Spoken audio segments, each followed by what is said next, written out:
Hi అండి, నమస్తే. ఈరోజేటి మనం ఈ వీడియోలో భారతదేశపు జాతిని బ్రిటిష్ బానిస సంఖ్యల నుండి విముక్తులను కలిగించి సత్యము, అహింస, ప్రేమ ద్వారా భారతదేశంతో పాటుగా ప్రపంచానికి ఒక నూతనమైన మార్గాన్ని చూపినటువంటి మన జాతిపిత మహాత్మా గాంధీ గురించి నేర్చుకుందాం. ఈ వీడియోలో మనం ఆయన జీవిత తత్వము, విద్యాతత్వము, ఆయన ఎడ్యుకేషనల్ కాంట్రిబ్యూషన్స్ని నేర్చుకోబోతున్నాం. ఈ వీడియో హాస్టల్ వెల్ఫేర్ ఆఫీసర్స్కి ప్రిపేర్ అయ్యే అభ్యర్థులకి, బీఎడ్ మరియు డిఎడ్ చదివే అభ్యర్థులకి ఉపయోగంగా ఉంటుంది. సో మొదటగా మనం గాంధీజీ యొక్క జీవిత లైఫ్ హిస్టరీ గురించి నేర్చుకుందాం. మహాత్మా గాంధీ జననం అక్టోబర్ 2, 1869. తల్లి పుత్లిబాయి, తండ్రి పేరు కరమ్చంద్ గాంధీ. ఎక్కడ పుడతారు? పుట్టిన ప్రదేశం పోర్బందర్, గుజరాత్లో. ఈయన చిన్నతనం లేదా బాల్యాన్ని పరిశీలిస్తే బాల్యంలో ఇంటి వద్ద మహాత్మా గాంధీ గారు రామాయణ, మహాభారత కథలను వినేవారు. వాటితో పాటుగా శ్రావణుడి మరియు హరిశ్చంద్రుని నాటకాలను కూడా చూసేవాడు. సో ఈ హరిశ్చంద్రుని నాటకం మరియు శ్రావణుడి నాటకం అనేది గాంధీజీ జీవితం పైన చాలా ప్రభావితాన్ని చూపించాయి. గాంధీజీ తాను నమ్మినటువంటి సత్యం, అహింస అనే సిద్ధాంతాలు ఏవైతే ఉన్నాయో అవి హరిశ్చంద్రుని నాటకం ద్వారానే తీసుకోబడడం జరిగింది. సో తన బాల్యంలో తాను విద్యాభ్యాసం చేసేటప్పుడు ఆ విద్యాభ్యాసం ఎలా ఉందో చూద్దాం. ప్రాథమిక విద్య పోర్బందర్ పాఠశాలలో జరుగుతుంది. ఒకసారి ఒక ఉపాధ్యాయుడు గాంధీజీ గారిని ఒక ఇంగ్లీష్ స్పెల్లింగ్ బోర్డు పైన రాయమని చెప్తారు. ఆ రోజు ఆ కాలేజీ ఇన్స్పెక్షన్ చేయడానికి ఒక హయ్యర్ ఆఫీసర్ వస్తారు. సో హయ్యర్ ఆఫీసర్ వస్తున్నాడు అని గాంధీజీని ఆ టీచర్ ఒక స్పెల్లింగ్ బోర్డు పైన రాయమని అంటారు. గాంధీజీ ఆ స్పెల్లింగ్ని తప్పు రాస్తారు. తప్పు రాసిన తర్వాత టీచర్ చెప్తారు, టెక్స్ట్ బుక్ తీసి అందులో ఆ స్పెల్లింగ్ని చూసి కరెక్ట్ చేయు అని అంటాడు. కానీ గాంధీజీ దానికి ఒప్పుకోడు. ఎందుకంటే నేను రాసింది ఇదే, నేను బుక్ చూసి కాపీ చేయను అని చెప్తారు. సో అలాంటి సత్యత అనేది గాంధీజీ చిన్నప్పటి నుండే అలవాటు చేసుకున్నాడు. కాబట్టి తన జీవిత తత్వంలో సత్యము, అహింసకి చాలా ప్రధానమైన పాత్ర ఉంది. సో ఆయన ప్రాథమిక విద్య పోర్బందర్లో జరుగుతుంది. హై స్కూల్ విద్య రాజ్కోట్లో జరుగుతుంది. 1883లో కస్తూర్బాతో వివాహం జరుగుతుంది. 1887లో మాధ్యమిక విద్య శ్యామల్దాస్ కాలేజ్ అహ్మదాబాద్లో జరుగుతుంది. తర్వాత 1888 సెప్టెంబర్ 4న ఉన్నత విద్య కోసం లా డిగ్రీని సంపాదించడం కోసం ఇంగ్లాండ్కు ప్రయాణం అవుతాడు. సో లా ఎప్పుడైతే చేసి వచ్చిన తర్వాత ఆయన అంటే ఎక్కువగా లాయర్ కేసులో ఎక్కువ సంపాదించవచ్చు లేదా స్థిరపడవచ్చు అని చెప్పేసి లాయర్ విద్యను కంప్లీట్ చేయడం కోసం ఆయన ఇంగ్లాండ్కి వెళ్తారు.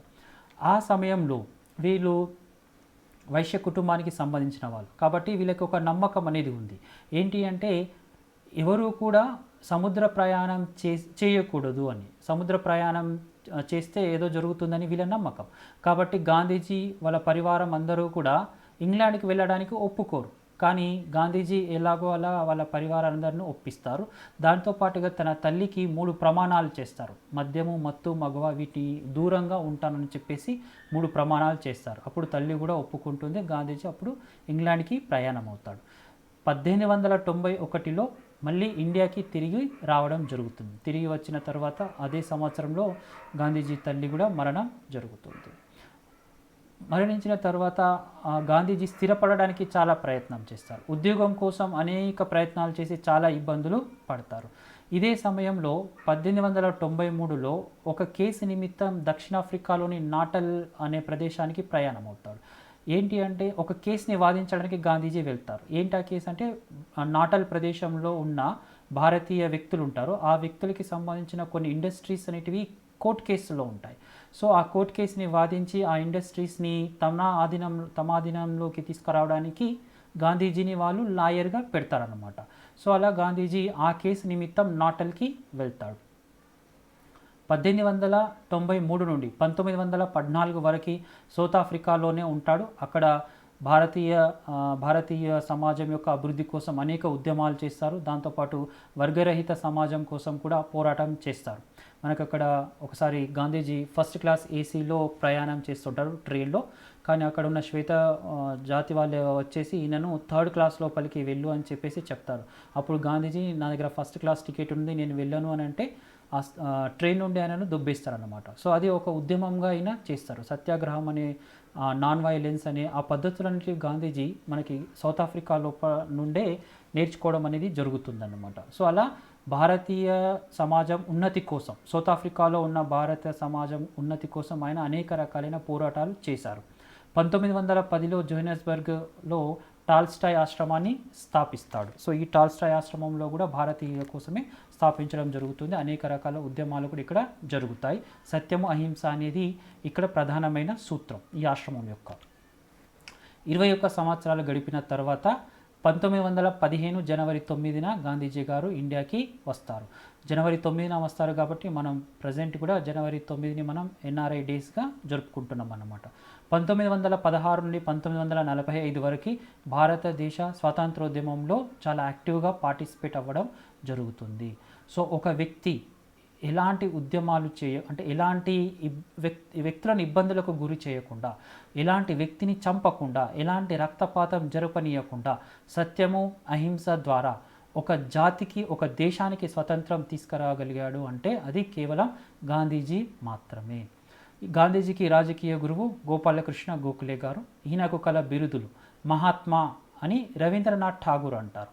సో గాంధీజీకి మహాత్మాని ఎవరు బిరుదు ఇచ్చారు అంటే రవీంద్రనాథ్ ఠాగూర్. అలాగే రవీంద్రనాథ్ ఠాగూర్కి గాంధీజీ ఒక బిరుదు ఇస్తాడు, గురుదేవ్ అని.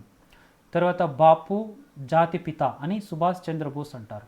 ఎప్పుడైతే గాంధీజీ గారి వైఫ్ కస్తూర్బా గారు మరణించినప్పుడు సుభాష్ చంద్రబోస్ తన కండోలెన్స్ని తెలుపుతూ గాంధీజీని బాపు లేదా జాతిపిత అని సంబోధిస్తారన్నమాట.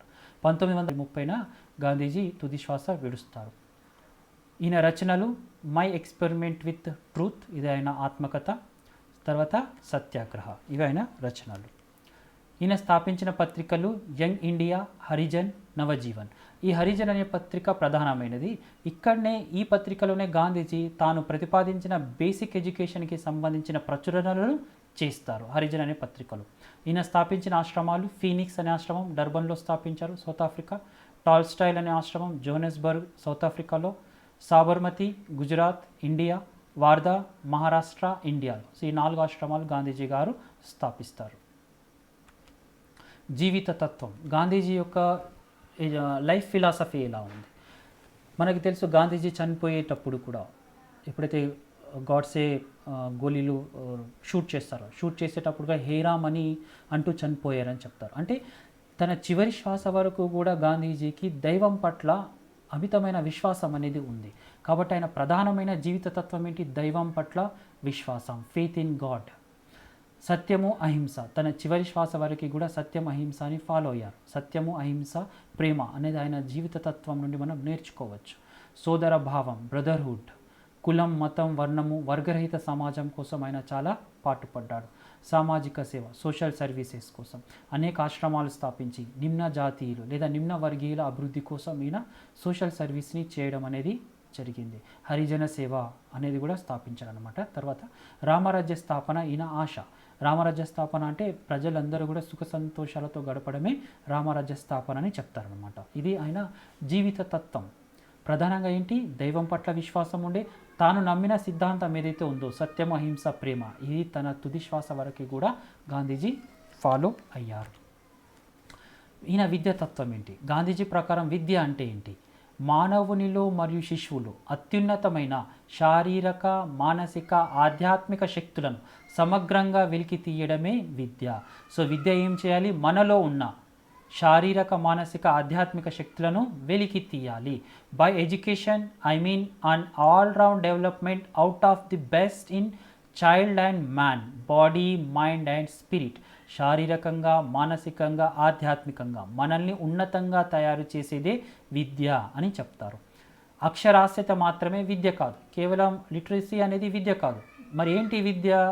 ఈ మూడింటిని కూడా సమన్వయం చేసి ఈ మూడింటిని అభివృద్ధి చేసేదే విద్య అని చెప్తారు. కాబట్టి శారీరక అభివృద్ధికి ఉపయోగపడాలి, ప్రజ్ఞాభివృద్ధికి, మానసిక అభివృద్ధికి కూడా విద్య అనేది ఉపయోగపడాలి. ఇంకో స్టేట్మెంట్ చెప్తారు, ఆంగ్ల సంస్కృతి విద్యావంతుల జీవితాలను నాశనం చేసి వారు స్వదేశంలో విదేశీయులుగా వ్యవహరించే వాతావరణం తయారయ్యింది. సో మనం ఇంగ్లీష్ కల్చర్ని, ఇంగ్లీష్ ట్రెడిషనల్ని ఫాలో అవ్వడం ద్వారా మనం ఏమైపోయాం? మన దేశంలో మనమే విదేశీయులుగా మారిపోయాము అని గాంధీజీ చెప్పారు. గాంధీజీ ఒక ఆదర్శవాది. తాను నమ్మిన సిద్ధాంతం ఏదైతే సత్యం అహింస ఉందో తన జీవితాంతం ఫాలో అయ్యాడు. కాబట్టి ఒక ఆదర్శవాది, ఒక ప్రకృతివాది. ప్రకృతిని కూడా ఈయన ఇష్టపడేవాడు. తర్వాత వ్యవహారిక సత్యవాది, తన లక్ష్యాల్లో ఈయన వ్యవహారిక సత్యవాదిగా ఉండేవాడు. సో గాంధీజీ ఒక ఆదర్శవాది, ప్రకృతివాది, ఒక వ్యవహారిక సత్తావాది. అదే రవీంద్రనాథ్ ఠాగూర్ విషయానికి వస్తే రవీంద్రనాథ్ ఠాగూర్ ఒక ఆదర్శవాది, ప్రకృతివాది, మానవతావాది మరియు అంతర్జాతీయవాదిగా చెప్తాం. ఈయన ప్రకారం విద్య అనేది ఎలా ఉండాలి, ఏ లక్ష్యాల కోసం విద్య ఉండాలి? మొదటి లక్ష్యం స్వయం పోషక లక్ష్యం, సెల్ఫ్ సఫిషియన్సీ లేదా సెల్ఫ్ ఎఫిషియన్సీ అని చెప్తారు. విద్య దేనికి ఉపయోగపడాలంటే మన కాళ్ళపైన మనం నిలబడేటట్టుగా, మన సంపాదనను మనం సంపాదించుకునేటట్టుగా, మనకు అవసరమైన ఆహారాన్ని మనం సంపాదించుకునేటట్టుగా, బ్రెడ్ అండ్ బటర్ ఏమని కూడా చెప్తారు. అంటే మన సంపాదన మనం సంపాదించుకోవాలి, మన ఆహారాన్ని మనం సంపాదించడానికి అవసరమైన ఆర్థిక శక్తిని మనం కలిగి ఉండాలి. దాన్నే స్వయం పోషక లక్ష్యం అని చెప్తారు. ఇదే జీవనోపాధిని పొందాలి అని చెప్తారు అన్నమాట. సాంస్కృతిక లక్ష్యం, కల్చరల్ డెవలప్మెంట్ అని చెప్తారు. విద్య ఎలా ఉండాలి? తమ జాతి యొక్క, తమ దేశం యొక్క సంస్కృతి, కట్టుబాట్లు మరియు సాంప్రదాయాల గురించి తెలియజేయాలని చెప్తారు. గాంధీజీ తన జీవిత తత్వంలో చెప్పారు కదా, విద్యాతత్వంలో కూడా చెప్తారు. విద్య అనేది వ్యక్తులని తమ దేశంలో విదేశీయులుగా మారుస్తుంది అని చెప్తారు. కాబట్టి విద్య వల్ల ఏం జరగాలి? మన సంస్కృతి, సాంప్రదాయాలు, మన కట్టుబాట్లు ఏవైతే ఉంటాయో వాటిని నేర్చుకునే విధంగా విద్య తయారు చేయాలి. విద్య యొక్క అంతిమ లక్ష్యం శీల నిర్మాణం, క్యారెక్టర్ బిల్డింగ్. ఇది ప్రధానమైన లక్ష్యం. ఎందుకు ఉపయోగపడాలంటే విద్య వ్యక్తిని ఆదర్శవంతమైన వ్యక్తిగా తయారు చేయాలి, ఉన్నతమైన శీల నిర్మాణం కలిగిన వ్యక్తిగా తయారు చేయాలి. నెక్స్ట్ సర్వతోముఖాభివృద్ధి, ఆల్రౌండ్ డెవలప్మెంట్ జరగాలని చెప్తారు. విద్య ద్వారా శారీరక, మానసిక, బౌద్ధిక శక్తులు అభివృద్ధి చెందాలి. ఇవి ఎలా అభివృద్ధి చెందుతాయని అని చెప్పడానికి ఇలా 3H ఫార్ములాను ఫాలో అవ్వాలని చెప్తారు. Head, heart and hand. Head, heart and hand. ఈ మూడింటిని సమన్వయం చేసినప్పుడే సర్వతోముఖాభివృద్ధి జరుగుతుంది. దాంతోపాటుగా 3 R'ని కూడా ఫాలో అవ్వమని చెప్పాడు. Reading, writing and arithmetic. So 3 R's మరియు 3H ఫాలో అవ్వాలని చెప్తారు. దీని ద్వారా సర్వతోముఖాభివృద్ధి లేదా ఆల్రౌండ్ డెవలప్మెంట్ జరుగుతుందని చెప్తారు. పౌరసత్వ శిక్షణ, ట్రైనింగ్ ఆఫ్ సిటిజన్షిప్స్. విద్య ద్వారా వ్యక్తి తన హక్కులను, తన బాధ్యతలను, తన సమస్యలను తెలుసుకొని వాటిని సాధించడానికి అనువైన మార్గాలను కూడా విద్య నేర్పించాలని చెప్తారు. కాబట్టి పౌరసత్వ శిక్షణ కూడా విద్య ద్వారా తెలుసుకోవాలి. Social uplifting and welfare. So మన గాంధీజీ ఎవరైతే సమాజానికి దిగువ లోపల ఉన్నారో, అణచబడిన వర్గాలు ఉన్నాయో ఆ వర్గాల అభివృద్ధికి కూడా గాంధీజీ ఎంతో తోడ్పడ్డాడు. సో ఒక ఉద్యమాన్ని ప్రారంభిస్తారు. ఆ ఉద్యమం పేరే సర్వోదయ ఉద్యమం. ఈ సర్వోదయ ఉద్యమం అనేది సత్యం, అహింస, ప్రేమ అనే సూత్రాలపైన ఆధారపడి ఉంటుంది. సమాజంలోని ప్రతి వ్యక్తికి కూడా అన్ని రకాలుగా సమాజ సేవ చేసి ఆయనని ఉన్నతవంతంగా తయారు చేయడమే ఈ సర్వోదయ ఉద్యమం యొక్క ప్రధానమైన లక్ష్యం. కాబట్టి సోషల్ అప్లిఫ్టింగ్ జరగాలి, అందరి వెల్ఫేర్ కూడా జరగాలి అని చెప్తారు. మరి వీటన్నింటిని సాధించాలంటే పాఠ్య ప్రణాళిక ఎలా ఉండాలి? మొదట పాఠ్య ప్రణాళిక లోపల ఏముండాలి? బేసిక్ క్రాఫ్ట్, మౌలికమైన వృత్తి ఉండాలి. క్రాఫ్ట్ గురించి నేర్పించాలి. ఎందుకు క్రాఫ్ట్ అవసరం? పిల్లవాడు తనకి కావలసిన సంపాదనను సంపాదించుకొని తన కాళ్ళపైన తాను నిలబడాలి. కాబట్టి దీనికి క్రాఫ్ట్ ఎడ్యుకేషన్ అనేది ఉండాలి అని చెప్తారు. సో మౌలికమైన వృత్తి ఉండాలి. ఈ మౌలికమైన వృత్తిలో ఏమేమి అంశాలు ఉండాలి? వ్యవసాయానికి సంబంధించిన అంశాలు, నూలు వడకడం, కార్పెంట్రీ, క్రాఫ్ట్, ఇవన్నీ ఉండాలి. వీటి ద్వారా ఏమవుతుంది? ఆర్థిక శక్తిని పొందుతాడు. దానితో పాటుగా వీటిని మనం అనుసరిస్తున్నప్పుడు హెడ్, హార్ట్ అండ్ హ్యాండ్ ఇవి మూడు కూడా సమన్వయం చెందుతాయి. కాబట్టి మౌలికమైన వృత్తికి ఈయన ఎక్కువగా ప్రాధాన్యతనిచ్చాడు. ఆయన ప్రతిపాదించిన, గాంధీజీ గారు ప్రతిపాదించిన బేసిక్ విద్య ఏదైతే ఉందో ఆ బేసిక్ విద్య లోపల కూడా బేసిక్ క్రాఫ్ట్ గురించే ఈయన ఎక్కువగా ఇంపార్టెన్స్ ఇస్తాడు. నెక్స్ట్ బోధన మాధ్యమం ఎలా ఉండాలి? మాతృభాషలోనే బోధన జరగాలి అని చెప్పారు. సోషల్ అంశాల విషయానికి వస్తే, సామాజిక శాస్త్రాల విషయానికి వస్తే సాంఘిక శాస్త్రం గురించి నేర్పించాలి, భౌతిక పరిసరాల గురించి నేర్పించాలి, హిస్టరీ, కల్చర్ అండ్ సివిక్స్ లేదా అడ్మినిస్ట్రేటివ్, ప్రభుత్వ విధానాల గురించి నేర్పించాలి, మన కల్చర్ గురించి నేర్పించాలి, మన హిస్టరీ గురించి నేర్పించాలి, మన సరౌండింగ్స్ గురించి నేర్పించాలి, తర్వాత సాంఘిక విషయాలను కూడా నేర్పించాలి. అదే సైన్స్ విషయానికి వస్తే, సైన్స్ మరియు నేచర్ విషయానికి వస్తే జంతు శాస్త్రం, జూలాజీకి సంబంధించిన అంశాలు నేర్పించాలి, ఫిజియాలజీ, శరీర ధర్మ శాస్త్రానికి సంబంధించిన అంశాలు, కెమిస్ట్రీ, రసాయన శాస్త్రానికి సంబంధించిన అంశాలు. వీటితో పాటుగా ప్రాథమిక స్థాయిలో పిల్లలకి ఆరోగ్యం మరియు పరిశుభ్రత ఈ అంశాలను కూడా నేర్పించాలని చెప్తారు. మ్యాథ్స్ విషయానికి వస్తే గణితం అనేది ప్రాథమిక జ్ఞానం ఉండాలని చెప్తారు. సో హైలీ లేదా ఎక్కువ టఫ్గా ఉన్న మ్యాథ్స్ కాకుండా తన జీవనానికి ఉపయోగపడే బేసిక్ లెవెల్ మ్యాథ్స్ అనేది ఉండాలి. అంటే డబ్బును లెక్క పెట్టడం లేదా కూడికలు తీసివేతలు చేయడం ఇలాంటి బేసిక్ నాలెడ్జ్ అనేది ఉండాలని చెప్తారు. చిత్రలేఖనము మరియు మ్యూజిక్, డ్రాయింగ్ అండ్ మ్యూజిక్ గురించి కూడా నేర్పించాలని చెప్తారు. సో ఇవి పాఠ్య ప్రణాళికలో ఉండాలని చెప్తారు. బోధనా పద్ధతులు ఏంటి? సహసంబంధం అనేది ఉండాలి, కోరిలేషన్ ఉండాలి. ఇక్కడ మనం నేర్పించబడే సబ్జెక్టు ఏదైనా ఒక వృత్తికి కోఆర్డినేట్ అయ్యి ఉండాలి. ఇప్పుడు వ్యవసాయం ఉందనుకోండి, సో వ్యవసాయం ద్వారా ఏం చేస్తాం, వ్యవసాయం అనే సబ్జెక్టు ప్రాక్టికల్గా ఇంప్లిమెంట్ చేసి దాని ద్వారా ఆర్థిక శక్తిని సంపాదించాలి. సో ఒక సబ్జెక్టు ప్లస్ దానికి సంబంధించిన ఒక క్రాఫ్ట్ లేదా ఒక వృత్తితో సహసంబంధమై ఉండాలని చెప్తారు. సో విజ్ఞానాన్ని వృత్తితో సహసంబంధించి నేర్చుకోవాలని చెప్తారు. విషయాలన్నింటినీ ఒక వృత్తి చుట్టూ సమగ్రపరిచి నేర్చుకోవాలని చెప్తారు. తర్వాత వృత్తి ద్వారా బోధన, వొకేషనల్ టీచింగ్ జరగాలని చెప్తారు. ఈ వొకేషనల్ టీచింగ్ చేతి పనిని కేంద్రంగా చేసుకొని బోధన జరుగుతుంది. ఇందులో అంటే అల్లికలు కానీ, క్రాఫ్టింగ్ కానీ, పెయింటింగ్ కానీ, డ్రాయింగ్ కానీ ఇవన్నీ కూడా చేతి పనిని బేస్గా చేసుకొని జరుగుతాయి.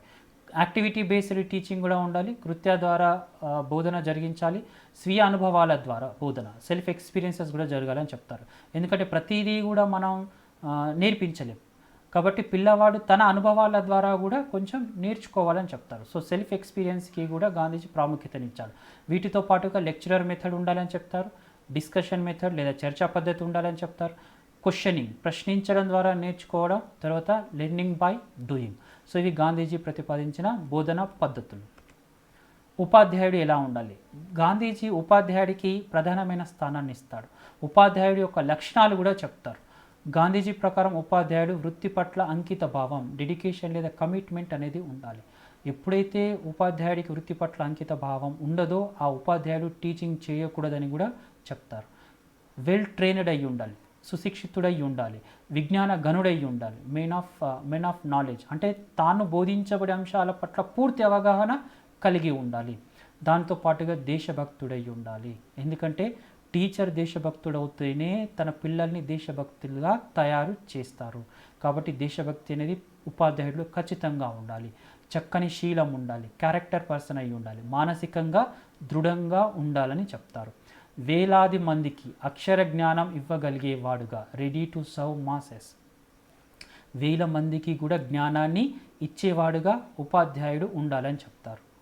సో ఇలా ఉపాధ్యాయుడి యొక్క స్థానాన్ని పేర్కొనడం జరుగుతుంది. ఎలా ఉండాలన్నాడు ఉపాధ్యాయుడు? వెల్ ట్రైన్డ్ అయి ఉండాలి, మంచి నాలెడ్జ్ కలిగి ఉండాలి, దేశభక్తుడు ఉండాలి, శారీరకంగా మానసికంగా దృఢంగా ఉండాలి, సమాజ సేవ చేసేవాడుగా, వేల మందికి శిక్షణ ఇచ్చేవాడుగా ఉండాలి. మరి విద్యార్థి ఎలా ఉండాలి? క్రమశిక్షణతో కలిగి ఉండాలి, బ్రహ్మచర్యాన్ని పాటించాలి. క్రమశిక్షణ విషయానికి వస్తే గాంధీజీ క్రమశిక్షణకి కూడా ఎక్కువగా ఇంపార్టెన్స్ ఇస్తాడు. కానీ ఆ క్రమశిక్షణ అనేది స్వీయ క్రమశిక్షణ లేదా అంతర్గత క్రమశిక్షణ లేదా సెల్ఫ్ డిసిప్లిన్ ఉండాలని చెప్తారు. దండనకి పూర్తిగా వ్యతిరేకం, పనిష్మెంట్ ఇవ్వకూడదని చెప్తారు. స్త్రీ విద్యకి కూడా ఇంపార్టెన్స్ ఇస్తాడు. గాంధీజీ ఏమని చెప్తారంటే పురుషుడితో పాటు స్త్రీ కూడా సమానమైన విద్యావకాశాలను పొందాలి అని చెప్తారు. పురుషుడితో పాటు స్త్రీ కూడా సమానంగా చదువుకోవాలని చెప్తారు. ప్రాథమిక స్థాయిలో బాలురు మరియు బాలికలకి ఇరువురికి సమానమైన విద్య ఉండాలి. వాటితో పాటుగా అంటే బాలురితో పాటుగా బాలికలకి ఇంటి వ్యవహారాలు, పిల్లల పెంపకం, నర్సింగ్ మరియు పరిశుభ్రత ఈ అంశాల గురించి కూడా నేర్పించాలి. స్త్రీలకి, బాలికలకి ఇంటి వ్యవహారాలు, పిల్లల పెంపకం, నర్సింగ్ మరియు పరిశుభ్రత ఈ అంశాలు కూడా నేర్పించాలని చెప్తారన్నమాట. సో గాంధీజీ ప్రతిపాదించిన ఉన్నతమైన విద్య ఏది అంటే బేసిక్ ఎడ్యుకేషన్. సో ఆ బేసిక్ ఎడ్యుకేషన్ ఏంటి అనేది కూడా మనం తెలుసుకుందాం. బేసిక్ ఎడ్యుకేషన్కి సంబంధించిన అంశాలను గాంధీజీ మొదటిసారిగా తన పత్రిక అయిన హరిజన్లో 1937లో ప్రచురిస్తాడు. అంటే ఈ బేసిక్ ఎడ్యుకేషన్ అంటే ఏంటి, ఏం కరికులం అయి ఉండాలి, దేన్ని బేస్గా చేసుకొని వాటి ఎయిమ్స్ ఏమై ఉండాలి అని ఆ సమగ్రమైన సమాచారాన్ని హరిజన్ అనే పత్రికలో 1937లో ప్రచురిస్తారు. ఇదే సంవత్సరం అక్టోబర్ 22, 23న వార్ధా, నాగ్పూర్ దగ్గరలో మహారాష్ట్రలో ఉంటుంది, అక్కడ ఒక ఎడ్యుకేషనల్ కాన్ఫరెన్సెస్ జరుగుతుంది. అక్టోబర్ 22-23లో. సో ఆ ఎడ్యుకేషన్ కాన్ఫరెన్స్లో గాంధీజీ ప్రతిపాదించిన బేసిక్ ఎడ్యుకేషన్ పైన డిస్కషన్స్ జరుగుతాయి. జరిగిన తర్వాత 1938 అంటే నెక్స్ట్ ఇయర్ ఈ బేసిక్ ఎడ్యుకేషన్ విధానాన్ని అమలు చేయడం జరుగుతుందన్నమాట. అంటే దానికి ఆమోదం తెలుపుతారు. సో ఈ బేసిక్ ఎడ్యుకేషన్ సిస్టానికి గల మరో పేర్లు నయీ తాలీం. నయీ అంటే కొత్త, తాలీం అంటే విద్య. సో కొత్త విద్య లేదా నూతన విద్యా విధానం, వార్ధా ప్రణాళిక, ప్రతిపాదిక విద్య, బేసిక్ ఎడ్యుకేషన్ అని ఇలా డిఫరెంట్ నేమ్స్ అనేటివి ఉన్నాయి. మరి ఏంటి ఈ బేసిక్ ఎడ్యుకేషన్? అసలు ఏం చెప్పుతుంది బేసిక్ ఎడ్యుకేషన్ అంటే? పిల్లవాళ్ళందరికీ కూడా ఉచిత నిర్బంధ విద్యను అందించాలి. Free and compulsory education for all children. ఆ పిల్లలు ఏ వయసుల మధ్య ఉండాలి? 7 నుండి 14 సంవత్సరాల పిల్లలకి 1 నుండి 8వ తరగతి వరకు కంపల్సరీగా ఫ్రీగా అందించాలి. బోధన అనేది మాతృభాషలోనే జరగాలి. క్రాఫ్ట్ ఎడ్యుకేషన్ సెంటర్డ్గా ఉండాలి.